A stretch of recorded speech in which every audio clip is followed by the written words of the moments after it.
what's up? My name is Eva. I sing for the band Eva Under Fire, and we are so excited to finally be back on tour. After pandemic life and everything, man, we're just really grateful to be out there doing what we love again. So right now, we are currently on tour with Buck Cherry, Adelita's Way, and Gemini Syndrome, supporting our newest single release. The song is called Blow, featuring Spencer Charnas of Ice Nine Kills. So if you haven't checked it out yet, you're missing out. So in light of tour finally returning, I'm gonna share with you guys a crazy tour story. All right, this happened like a couple years ago. We were on tour with another couple regional artists, okay? And we did a festival, and the festival headliner shall not be named because I still think they're jerks for what they did. But anyhow, here's the lead up, okay? So it's an outdoor festival. We get there super early and everybody's really chill. Everyone's really cool. We're setting up our merch booth. We're talking with all the bands. We're talking with the band of the person that was headlining the tour.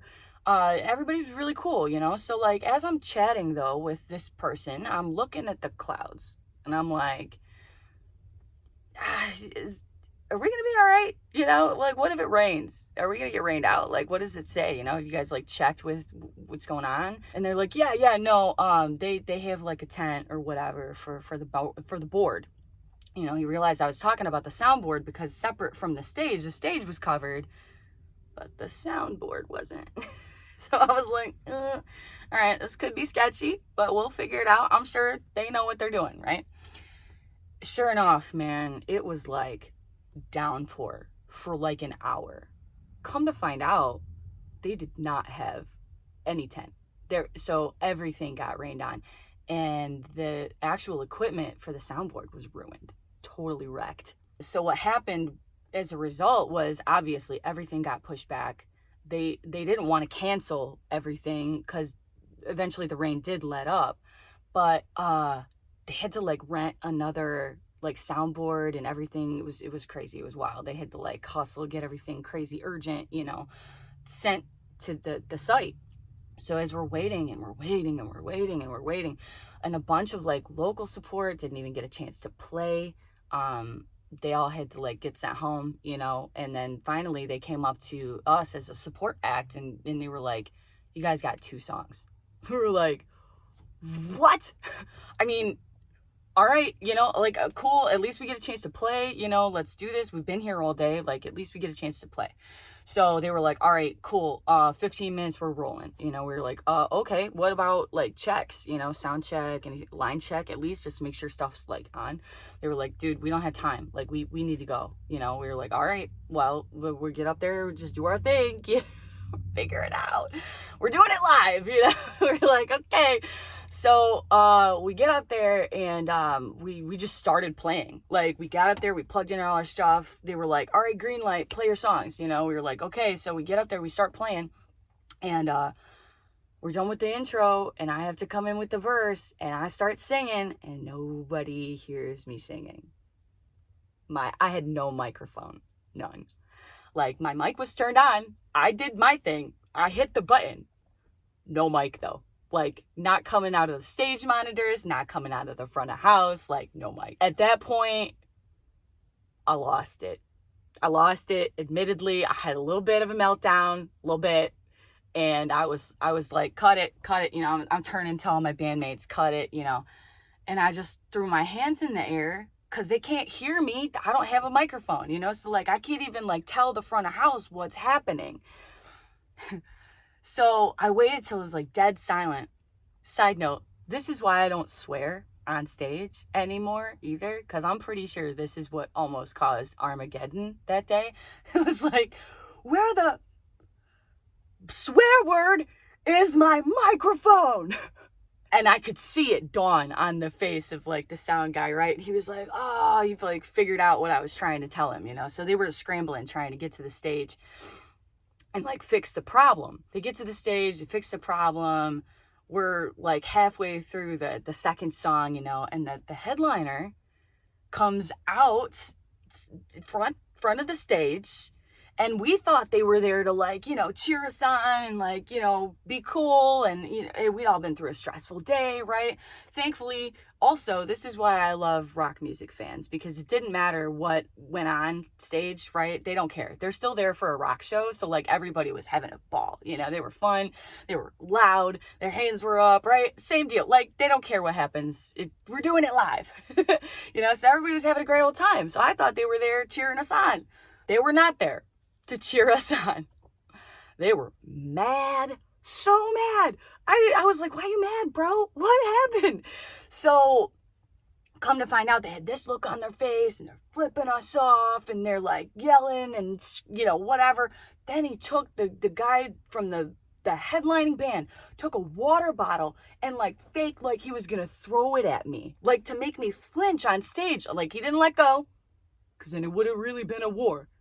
But he like was trying to intimidate me from the stage. I was like, what is happening? We just played like they weren't there. We finished the song. Meanwhile, in my head, I'm thinking, where is security? They must not realize what's happening. Because like they were standing there with their posse of like 5 to 6 people between the stage and the gates where all the people were.